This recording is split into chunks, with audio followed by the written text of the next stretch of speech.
New designer bags have been released, and therefore the handbag wish list had to be modified accordingly. So today we're going to talk about the bags that are on my radar, the bags that have been on my wish list and have been sitting on my wish list for quite some time. And then we also have new additions that have now entered the chat. So let's start. And let's start with Chanel. And if we're going to talk about Chanel, we need to talk about the new Chanel 25 bag. Everyone has been talking about this bag, and reasonably so, because it is now going to be the new Chanel classic. And what that means is that it is going to be a part of the Chanel permanent collection, together with the Chanel classic flap, 255, etc. All of the other bags that are also considered to be a part of the permanent collection. So we're going to see it in different variations for every single season. And I have quite a lot of thoughts because, firstly, I think that the timing is really quite interesting because they are introducing this bag more or less like 6 months. Well, okay, maybe not 6 months, but in the beginning of the year and in the end of the year, there's going to be the first collection presented by the new creative director, Mathieu Blasi. And I'm a little bit disappointed because I was kind of hoping that he would bring his vision for the next Chanel classic. But instead, based on the timeline, now we're going to have to wait another 3 years because we have the Chanel 19 bag that was released in 2019, the Chanel 22 bag that was released in 2022, and now 3 years later, the Chanel 25 bag. So the next classic should be released in 2028. So to see his version of a Chanel classic, we have to now wait until 2028. So that disappointed me a little bit. I don't know. I thought that the timing was a little bit weird. And now back to the 25 bag. I think that it is definitely an upgrade from the Chanel 22 bag. And it's not that I don't like the 22 bag, it's just that I think that the price point doesn't match the bag. Do you know what I mean? I feel like there is not enough design, there is not enough craftsmanship to justify such a high price point for such a simple bag. Like, I could be in the minority, but I actually do like the bag. It's just that it is simply not worth my money, you know? It is too simple to cost as much as it does.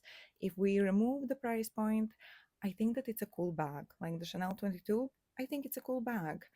But with the price point, it just something doesn't work there, okay? So I feel like the Chanel 25 immediately has an advantage over there because if we talk about the design, if we talk about craftsmanship, it looks like much more thought was put into that bag, you know? And also, I like the combination, like the idea of that bag. It's very casual, it has that utility like side to it with the side pockets, but at the same time it's very Chanel. You know, it has the quilting, it has the intertwined leather chain strap, and then of course we have the cc's and extra cc's on each one of the pockets. So it's very Chanel, but at the same time it's quite casual. So I like the overall vibe of it. It's the perfect combination of dressy and casual. Like visually that bag is screaming my name. It is exactly my style.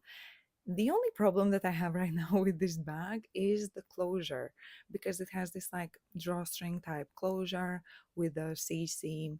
Can I call it a toggle? I think it's called a toggle, but I'm not sure. Correct me in the comments if I'm wrong. But basically, you move it around to open and close the bag. And my first concern with that is if the bag can ever be completely closed. Because I have seen some pictures online that it looks like the bag is closed, but at the same time, like it's technically closed, but at the same time it is still open, like you can still access it. So that's something that I definitely wouldn't be happy with. And then in general, how easy it is to use the whole closure system. Like I would say that since you have both of your hands available to access the bag, as it's a shoulder bag, it should be okay. But at the same time, I don't want to spend too much time opening and closing this bag. What is it with complicated closures on bags? Like, I just, I don't get it. Why can't we have just simple, nice closures for bags? Like, I just talked about this with the Dior Toujours bag, how the double ring strap closure thing bothers me so much to the point that I hate the bag. And so this one, unfortunately, I haven't tried it on yet. I really hope that I will have my chance to try it on when the Spring Summer 2025 collection launches in the stores. So I'm really looking forward to that, and I'm really looking forward to show you guys as well if I'm going to find it convenient or not.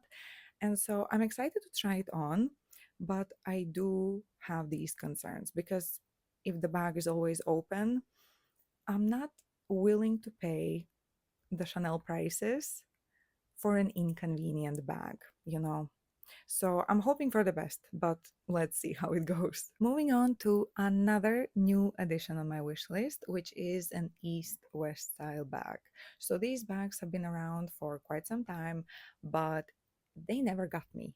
Okay, the Alaya Letekel almost got me, but it was Prada in the end that really made me fall in love with East West style bags.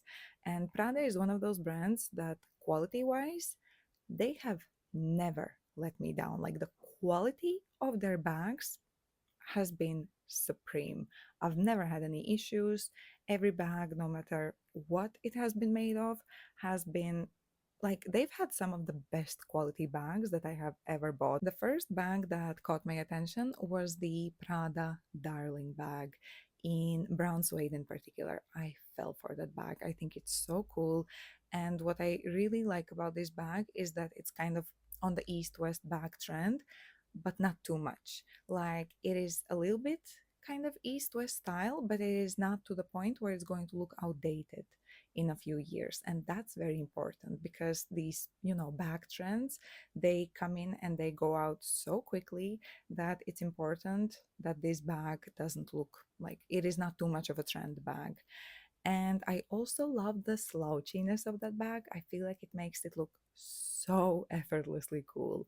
And then another thing that I love is the color palette because this bag is available in the most beautiful colors. So, additionally to brown suede, we have one of my favorites, the light blue and the taupe, so beautiful. And also it has like the classic neutrals, brown, black and white.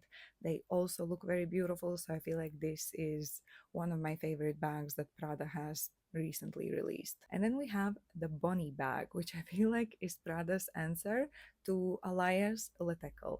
And both of these bags are absolutely beautiful, but I feel like the Bonnie, she has a little bit more, like she has something more going on. There's the decorative thin belt that goes around the bag, and then we also have the shiny leather, and then also there's like these little straps on the side. Like there's something a little bit more going on, and I feel like it's a very cool bag and it's something that I can immediately see myself wearing. Like it's very my style. My only issue with this bag is that it's been quite popular, and I'm not sure if it has that timeless vibe to it.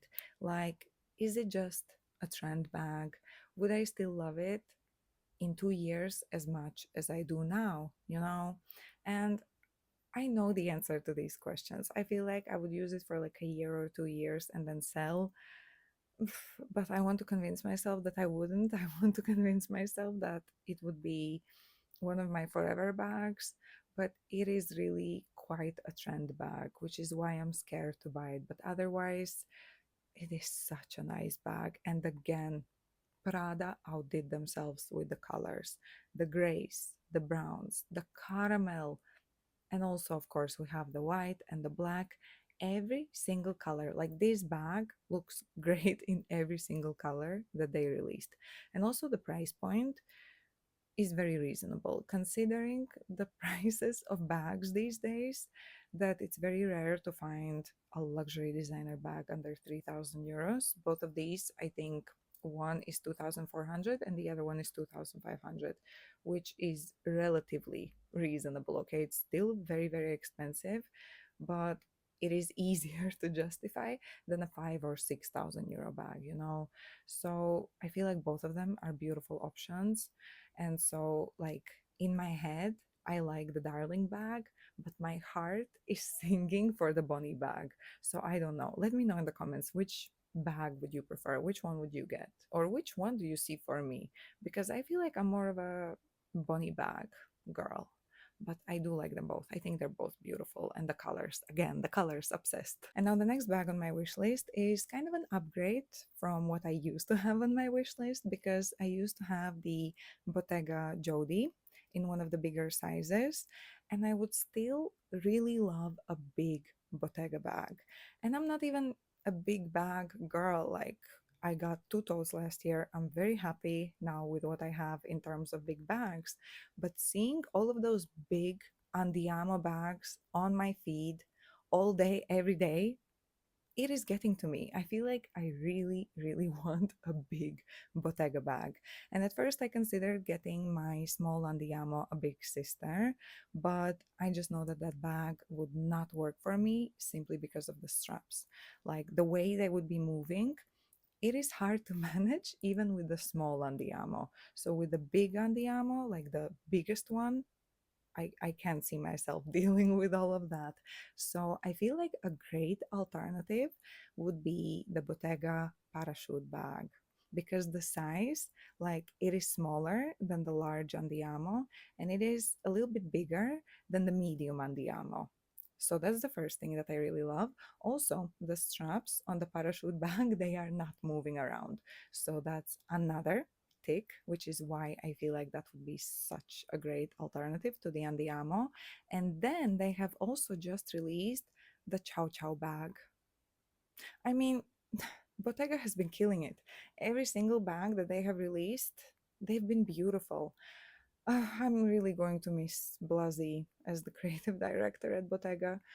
I don't even know who is now going to be the creative director of Bottega. I have to check. Have they announced anyone? You know, with all the musical chairs of creative directors, I can't even keep up anymore. Like they're changing so frequently. I'm also very sad about Sabato leaving Gucci. I was just getting into his vibe, and now he left. It's like it is too crazy. Yes, I'm excited for Blasi, for Chanel, but what's going to happen to Bottega? Whoever comes next, I hope they'll be able to fill his shoes, because the Chow Chow bag is another stunning bag. Like the leather on that bag looks absolutely luscious. Like it's almost you can feel the softness on the screen. It looks that luxurious. It looks like the definition of luxury leather bags. So I'm obsessed with it. And then of course the colors of the parachute bag, they have beautiful neutrals. There's a beautiful light blue, and then the chow chow, the burgundy. It is absolutely stunning. So yeah, I think, I don't know, but I would love to have a big Bottega bag, even though I'm not a big bag girl. I confess, I would love to have a big Bottega bag. And now, moving away from newer bags, let's talk about a classic that has been on my wish list for what feels like ages. And it's a Chanel tweed bag. In the beginning, I thought that I wanted a tweed Chanel Classic flap. And I was waiting for that moment when I would see one and I would be like, yes, this is it. This is what I've been waiting for. But then at one point, I came to the realization that I don't think I will ever be ready to drop 10 grand on a bag made of fabric. Okay. So now I'm setting more realistic expectations. And I think that a small rectangular mini flap bag would be as beautiful as a classic flap in tweed as well. Or preferably, I would love the one with the top handle. I feel like the top handle would give it a little bit more versatility, and considering that it's tweed, you know, you don't want it to bubble up by rubbing against your body too much. So the top handle would be a great option. So this is something that I'm definitely going to be keeping my eyes open for, because I mean, Chanel and the Chanel tweed bag, it just goes hand in hand. It would be the perfect timeless piece to add to my handbag collection. So fingers crossed that there's going to be some beautiful Chanel tweeds this year. And now the next bag on my wish list is, I know that some of you are going to roll your eyes at this, and I completely get it, because everyone is tired of hearing about this collection, and I'm sure that just by me saying this, you immediately know which collection I'm talking about, and it's the Louis Vuitton and Murakami. And I would love to have one of the bags from the cherry collection. Not the cherry blossom. I'm not really sure about the cherry blossom. Like, I'm 50-50 about the cherry blossom. I would love to get something from the cherry blossom. I'm just not sure if it would be a bag. But with the cherries, 100%. I would be lying if I said that I want nothing from the cherries. I feel like it is such an iconic collection, and yeah, I mean, it would be just a dream. And now finally, an honorable mention, a colorful bag. Most of the bags on today's list, they are in neutrals, and even if they are in a color, the color is so muted that it almost looks like it's a neutral, you know? But I do love a pop of color, especially in the summer. So I would love to have a new bright pink or bright orange leather bag. I think that the Loewe flamenco bag in orange looks like actual candy. Like, imagine in the summer. How beautiful. I also love the Fendi Peekaboo in orange because the Peekaboo itself is a very simple bag. So I feel like if it was in a bright color, it would immediately like make the bag look better and also elevate any outfit that you wear with that bag. And then I also really love the Bottega Arco bag, mostly thanks to Aubrey Plaza and the White Lotus season too, but she had it in yellow. I wouldn't go for it in yellow because it is not my color, especially not such a bright yellow, mustardy yellow. That is not my color at all. But in a beautiful orange, like Melissa's Arco, and by the way, she has a great review of that bag. And also in a pink. Like, I feel like in both colors, Arco would look just absolutely stunning. The Saint Laurent Le 507 bag in the tote bag style in raspberry pink is so beautiful and so perfect for the summer. Like, that color, it is just, it is pink perfection. And then Louis Vuitton also has some really beautiful pinks. They have the Inside Out Neverfull BB in the most beautiful fuchsia pink. Just imagine it again in the summer. Such a cute bag. And then also the mini capucines in the tricolor pink looks unreal. Like, the main base of the bag is this very beautiful, vibrant, but not tacky fuchsia pink, which I feel like is very hard to do. So props to Louis Vuitton. And it has this like baby pink flap closure and a beige, or maybe it's like a very pale pink top handle. So overall, it is such a special and unique bag. And it also has the chain with pink Louis Vuitton flowers on it. I mean, how cute. It is the perfect like statement piece for simple summer outfits, like a white dress and a little bit of a tan, and then you have this bright pink bag, and it's a simple yet very effective look. So that's something that's definitely on my wish list. I would love a bright bag for the summer. And yeah, I think that's it for today. Are any of these bags on your wish list too? Let me know in the comment section below, or maybe you already have them. Let me know all of your thoughts. Thank you so much for watching. I hope I'll see you again soon, and stay safe, everyone.